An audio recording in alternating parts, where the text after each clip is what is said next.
Murder by Experts. The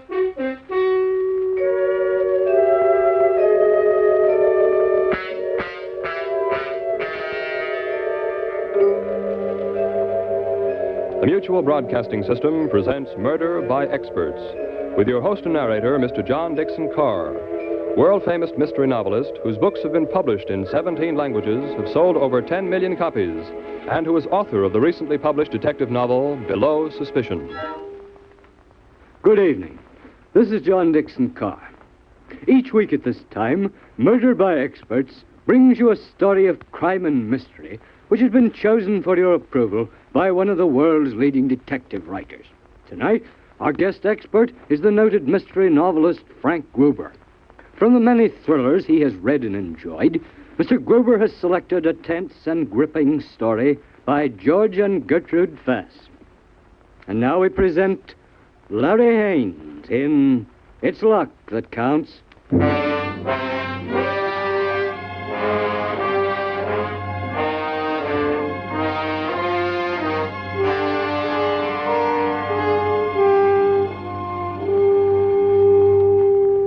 When you're down on your luck, you can't expect things to break right.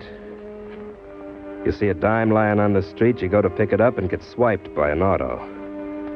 Or you snatch a bag from a rich-looking dame and all you find in it is 6 cents and a lipstick. You know what I mean. So when the bartender in this Pittsville dive told me to scram, I guess I should have listened to him. Now, look, Crumb, keep your hooks out to free lunch. Quit bothering the customers. Nobody's going to buy you a drink. I'm not bothering anybody. Well, just you standing there bothers me. Just because I'm near the freight yards, every bindle stiff in the county thinks I run a club for hobos or something. If I told you once, I told you a dozen times to shove off. But... Hey, what's going on? What are the cops coming here for? All right, folks. Stand right where you are. Hey, what is this? Keep your shirt on, Delaney. This is a raid. Commissioner's orders. Hey, you there. Come over here. I didn't do nothing. All right, search him, Plucker. What for? What have I done? Never mind. What have I... Hey, you. You in the brown suit. Get over there with the other one. And you there, Red. Go on, get over there. Hey, you. You're a new face. What's your name? Me? Yeah, you. Matthews, Dan Matthews. Where do you live? I'm just passing through. Get over with the others, Matthews. But I haven't done anything. Get!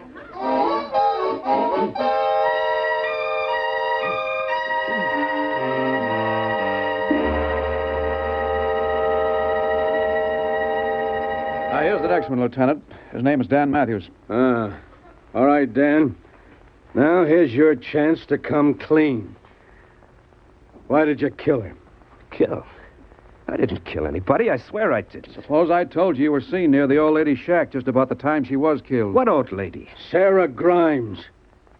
Name's familiar, isn't it? No, I never heard of her. I never was near her. Where'd you hide the money, Danny? What money? The 75 grand you stole from the old lady after you killed her. 75 grand? Yeah. You'd think if I stole 75 G's, I'd be hanging around Delaney's bar mooching a drink? I'm asking the questions, Matthews. Now, where were you Tuesday night between 8 o'clock and midnight?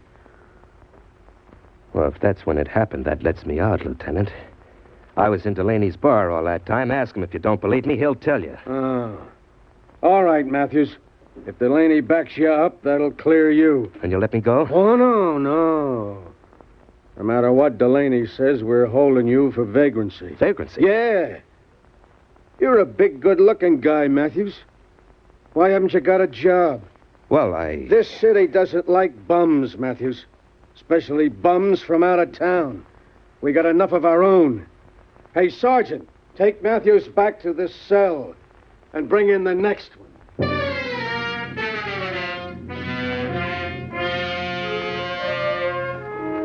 They all gave me the big 00 when I got shoved back into the cell, but I just grinned at them and flopped onto a cot. They still had it coming. All of them were guys like me, all except one. He was about 40, big, and he wore a neat pinstripe suit. I could see he was really sweating under the cool front he was putting up. Presently, he came over to me. Hey, fella, Yeah? what are they looking for? Listen, they question you. What are they trying to find? I don't even know why they arrested me. You mean they just picked you up and pulled you in without telling you what for? Yes. I was just opening up my pool parlor when the cops came. Hauled me up without a word. But what for? Why? You know what they want? Yeah, sure I know. They're looking for a murderer. Murderer? Who was killed? Some old crow named Grimes. Sarah Grimes? Yeah, you know her? Of course I know her. She was a friend of my old lady. Oh, well, she's dead. Head smashed in, blood all over everything. According to the cops, she had $75,000 hidden in that tumble-down shack of hers, maybe more. 75,000? Yeah. Well, what have I to do with this? Why'd they arrest me? Same reason they arrested me, to ask questions. Tell me, what questions do they ask? Well, lots of questions, you know. Do they do anything else? What do you mean? They search you?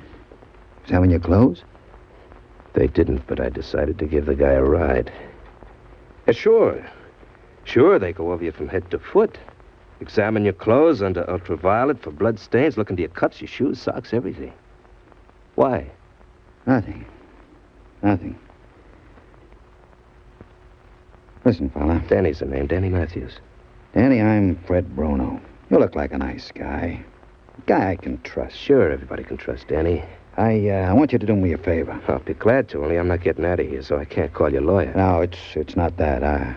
I'm a married man, see? Yeah, I see. But sometimes I go to New York on business, you know. Yeah. I don't like to carry a lot of baggage with me, so I keep a bag in the city. A suitcase. I got my clothes in it. You know. You know New York? Do I know New York? You know that check room in Times Square in the subway? Yeah, I know. I got the suitcase checked there. I got the baggage check with me. Well, that's no crime. Yeah, but you see, it's like this. If they find that baggage check on me, they'll investigate, won't they? Yeah, they'll investigate. That's what I'm afraid of. I've got a girlfriend in the city. My wife finds out about that, there's going to be trouble. So, you see, I don't want them to know. You understand? Yeah, sure. I know just how you feel.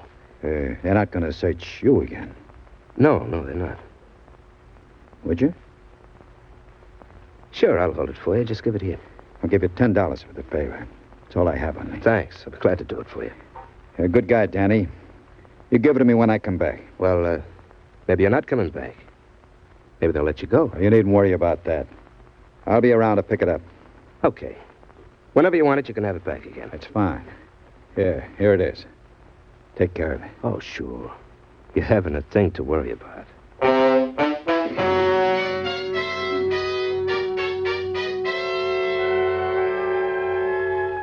Well, Fred Bruno didn't come back to the cell, so I knew the police didn't have enough on him to hold him. A couple of hours later, I was hauled into night court and was handed a 30-day stretch for vagrancy. I hadn't been in a week when they told me I had a visitor. Fred Bruno. He didn't waste any time getting down to business. Where is it? Where's what? That baggage check. What baggage check? I don't know what you're talking about. Don't fool around with me, Matthews. I want I it. tell you, I don't know what you're talking about. I warn you, Matthews. I want that check. If I don't get it, you're not going to like what happens to you. Maybe I better call the screw. You're threatening me. Maybe I'd better tell him you want a baggage check. Suppose they were to find that check, Bruno, and find the suitcase and your girl's picture in it. Your wife isn't going to like that. All right, Matthews. You're asking for it. And you're going to get it. Right in the neck.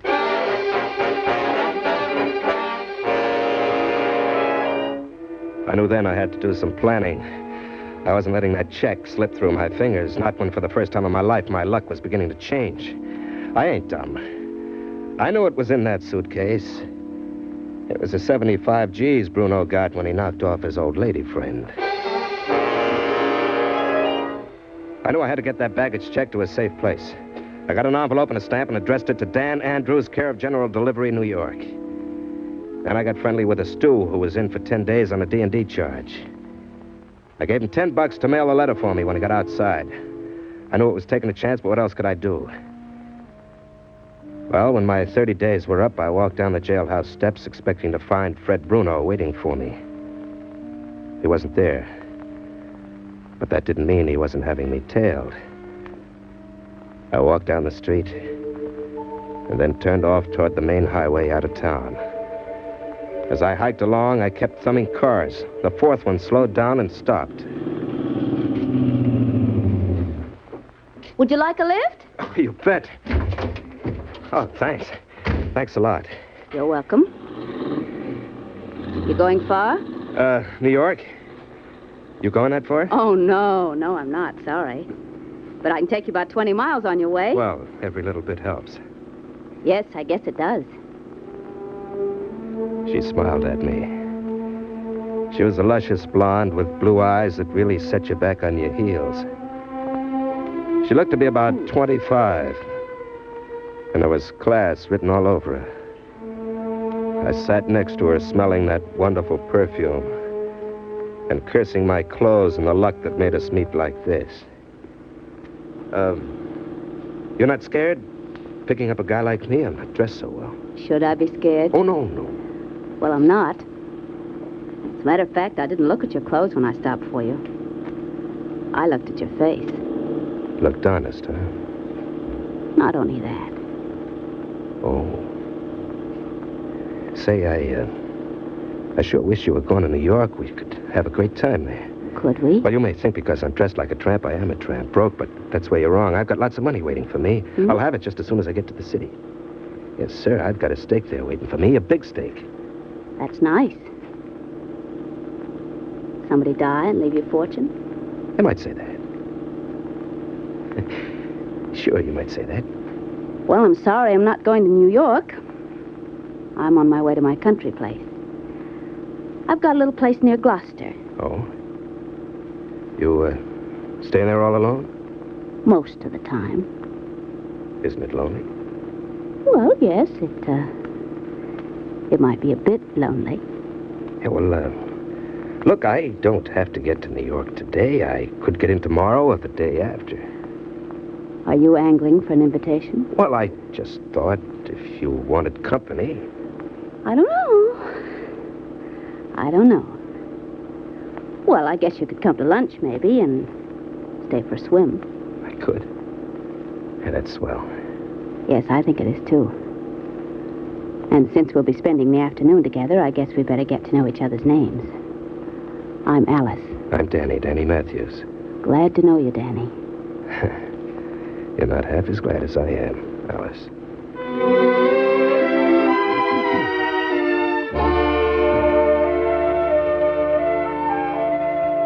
It took us about an hour to get to that summer place of hers. It was all by itself in the woods. Right near it was an old quarry filled with sparkling cold water. I helped her lug a carton of groceries from the car into the kitchen. We stowed them away together and took the covers off the furniture. I could feel it building between us all the time. It's only 11 o'clock. Would you like to go for a swim now? The quarry's fine for swimming. Well, sure, only I don't have a suit. Oh, you can wear my brother's trunks. He's just about your size. I'll show you where you can change. Then I'll meet you in 5 minutes in front of the house. I was ready in 3, and I waited for her on the porch. She came out in a white swimsuit. And when I saw her, I just about lost my breath. She was the dreamiest dame I ever laid eyes on. She smiled, and I just gulped. Come along. We go down this path.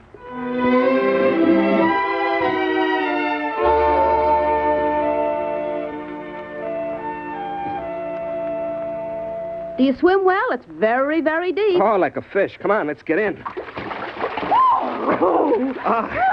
Yeah, this water's great.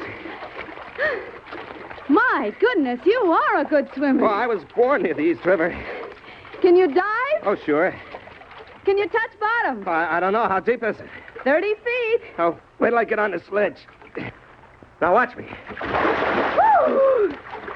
The water was so clear I could see the bottom coming up at me as I kicked myself down. I grabbed a handful of gravel and started up. Here's a present for you. Thanks. I can't do that. I've tried, but I never can get all the way down. Ah, it's easy. Come on, stand here on this rock and catch your breath. Oh, isn't the water wonderful? You're wonderful. You're nice, too. She turned to face me. I let my arms float around her and closed them. And as she floated up close to me, her lips were soft and cool. And then suddenly the coolness was gone and she was warm and close. She looked at me for a long moment with those beautiful eyes, and then she slipped away and swam to the other end of the quarry. I swam after her. We climbed onto the rocks, and she sat down and pulled off a bathing cap. Alice, I... Oh, Danny. Alice, I know it's crazy just meeting you a couple of hours ago, but I'm nuts about you. You're very nice, Danny. You're so very nice. Now, listen, come to New York with me. I got a pile of dough there just waiting for me to pick it up. I know I'm talking like I'm out of my head, me without a cent in my pocket, dressed in rags, and... Well, it's true. But we'll really start living, get married, Alice. You don't know what you do to me. Don't. We've got to get back to the house now. Alice. No, Danny, please, not now. We went back to the house. I followed her inside into the living room. Somebody was standing there with a rod in his hand. Bruno. Don't move, Matthews. Don't move or I'll plug you. Danny? Danny, this is my husband. Oh, I get it. I get it now. Did you find it, Fred? No, it's not in his clothes. I took them apart. I haven't got it. Well, maybe he hid it in the bedroom. No, I looked everywhere. Talk, Matthews. Where is it? Talk or you'll be wishing you were dead. I haven't a thing to say. Brave, aren't you? Wait. Before I get through with you, you'll talk. Plenty. Save it. Give it to him, Danny. Give it to him and you can go. Nuts to you, gorgeous. Never mind the talk. Upstairs, Matthews. We went upstairs, and Bruno told her to tie me to a chair, and she did a good job, too. I was tied to that chair so tight I could hardly breathe. You go outside, Alice. Leave him to me. Yes, Fred. Danny, I'm sorry. Well, this is your last chance. Are you going to talk?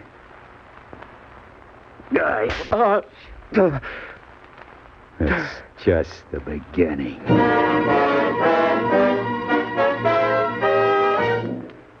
Really did a good job, too.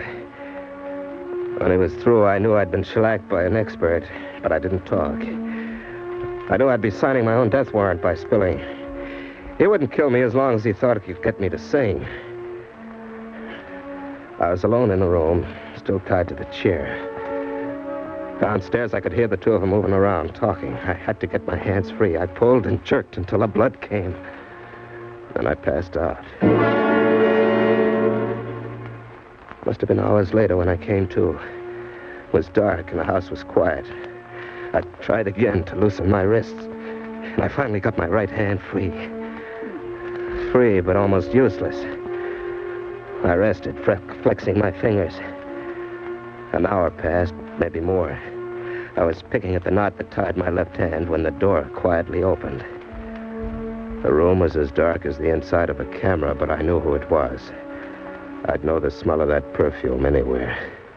Danny, are you awake? Yes, I'm awake. He mustn't hear you whisper. What for? I got nothing to say. Danny, he's going to kill you. I know it. So what? I don't want you to die. You wouldn't kid me, would you? I'm going to untie you and let you go. Thanks. I mean it. I do mean it. Just tell me where it is, that baggage check. Please, Danny. Your keeping it won't do you any good, believe me. Maybe not. Now, Danny, listen to me. Freddie killed that old woman, and he'll kill you, too. I don't want him to. No? No. Let him have the baggage check, Danny, and then we'll go away, you and I. I hate him. I hate him. He's a beast. You're not getting anywhere, baby. Oh, Danny. You think I want to get the money, don't you? You think I'm lying just to get the money. Well, I'll tell you something, Danny. There isn't any money in that suitcase. Where is it if not in a suitcase? I have it. You have it? Yes, I have. I took it out of the suitcase and put something else in. All right. All right, you have the money. Why didn't you take a powder with it? Because I can't get at it, that's why. You have it, but you can't get at it. That makes sense. Now, listen. The night that Freddie killed her, he came here with the money. I didn't know he was going to kill her. You didn't, huh? No. I didn't know a thing about it until he showed me the money. He put it in the suitcase so he could drive down to New York and check it. Well, while he changed his clothes, I took the money out and put something else in. Yeah? What'd you do with the dough? After he left, I put the money in a big mason jar and dropped it in the quarry. The quarry? Yes. I was sure that I'd be able to dive down and get it up again. Well, I tried, but it was too deep for me. That's why I asked you if you could touch bottom, you see? So please tell Freddie where the check is. He'll go to get it, and while he's gone, we'll get the money and go away. It's quite a yarn. But it's true, Danny. Please, it's true. All the time she talked, I kept working on my left hand, pulling to free it. And finally, it slipped out of the rope. Oh, Danny, we can go out west. Someplace where he'll never find us. Please. Please, you've got to believe me. Danny, I love you, too. If I didn't, I wouldn't tell you all this. I'd keep the money for myself, wouldn't I? How do I know you're not playing me for a sucker? Well, you've got to trust me. Please tell me where the baggage check is. Cut me free first. You don't trust me, do you? Sure, I trust you. But I haven't got it on me, you know that. Where is it? In New York, in a safe place. Fine. I'll tell Freddie and he'll go for it. When he does pick up that suitcase, there'll be a surprise waiting for him. While he's gone, we'll get the mason jar from the bottom of the quarry and we'll be on our way west in the morning. Does he know you're in here now? Yes. Yes, I asked him to let me try talking to you. Danny, he thinks that I'm trying to fool you. But you wouldn't do that, would you, honey? Oh, Danny, can't I make you understand? I could feel the numbness leaving fingers on my left hand. Now I had both hands free, and she was within my reach, lying her fool head off to get me to give up the $75,000 to give her and Freddie. Where is it, Danny? Come closer, Alice. All right. Kiss me. Just to show me you're leveling with me. She came close. Her lips pressed against mine. And then I had one hand on that soft, lying red mouth of hers and the other on her throat. With all my strength, I held on, pulling her down on my knees so her feet wouldn't hit the floor. Suddenly, she was limp, but I didn't let go. Minutes went by. Finally, I took my hand off her mouth. She wasn't breathing anymore. She was dead. Slowly, I let her body down on the floor. Then I untied the knots that held me to the chair. I reached for her, and carefully, with stiff fingers, I took off her jacket. The perfume she'd drenched it with came off in waves. Then I got up, holding the jacket ahead of me like a bullfighter's cape. I walked down the pitch-black hall. Alice? Shh. Did he tell you? I stopped. He'd been waiting there all the time. The perfume on that jacket fooled him the way I thought it would. I was just a couple of feet from him. The next time he spoke, I'd jump. Well, did he talk? No, Freddie, I didn't. My first wild punch in the dark put him out. After that, he wasn't any more trouble than she was. There was a lot for me to do before daybreak. First, I got rid of both the bodies, tying weights to them and sinking them to the bottom of the quarry. Freddie had a fat wallet. I helped myself to that. Next, I changed into one of his suits that was in the house. I closed the place, locked it, and got into the car as the first streaks of light began to show in the east. By afternoon, I'd be in New York.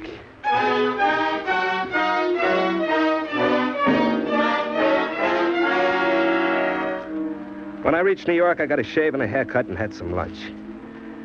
Then I went down to the main post office. The letter was there.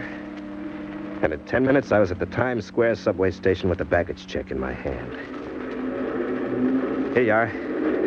One suitcase. Yes, sir. B-131. What are you waiting for? B-131. This was checked over 30 days ago. Oh, what of it? I'll pay the charges. We don't keep baggage up here. After 30 days, your suitcase is down in storage room B. This way, please. Yeah, sure. Just lead the way. We took the stairs down to one of the cellars, walked along some dark halls, and then stopped in front of a locked door.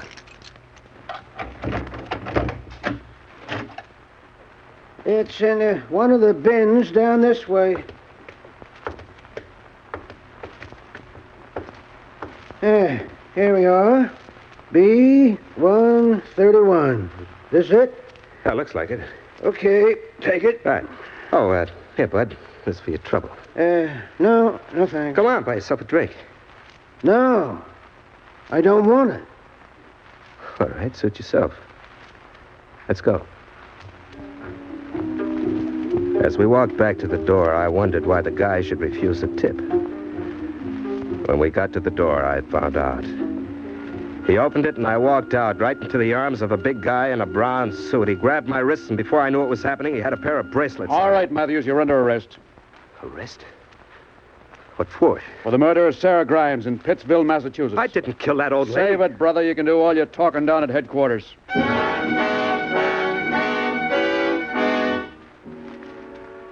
For all the talking I did down at headquarters, there were a lot of things I couldn't explain away. Like, for instance, the bank books belonging to Sarah Grimes they found in the suitcase. My having the baggage check for the suitcase. One thing the cops didn't know, and that was what happened to the $75,000, which should have been in the suitcase, and wasn't. Yeah, there wasn't a dime in that suitcase. The cops told me that 2 days after old lady Grimes was knocked off, they got an anonymous letter telling them to look into the suitcase checked in Times Square under number B-131. The note said the man who'd called for that suitcase was the murderer of Sarah Grimes. So, now they're hanging me in half an hour.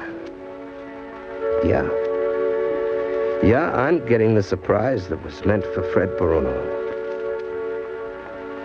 And when I think it all over, two things stand out. Down in that quarry, there's a mason jar with $75,000 in it. And down there, too, is a gorgeous blue-eyed dame with a rock tied around her neck.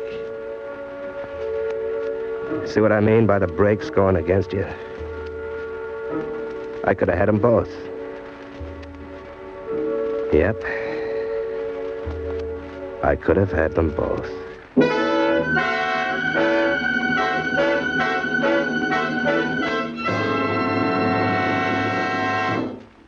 And so the curtain falls on It's Luck That Counts, which was chosen by guest expert Frank Gruber, whose latest mystery thriller is The Leather Duke. Next week at this time, Murder by Experts brings you the story of four people trapped in a bus in a driving blizzard and faced with the realization that one of them is a murderer. Selected for your approval by Helen Riley. Until then, this is your host, John Dixon Carr, hoping you'll be with us next week at this time. It's Luck That Counts was written by George and Gertrude Fass. In the cast were Larry Haynes, Miss Leslie Wood, Santos Ortega, Bill Smith, and Ed Latimer. Music is under the direction of Emerson Buckley and was composed by Richard DuPage. Murder by Experts is produced and directed by Robert A. Arthur and David Kogan.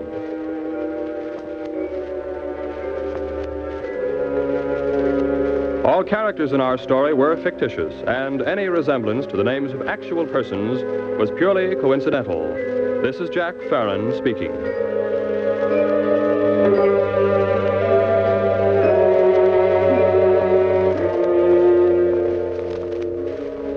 This is the Mutual Broadcasting System.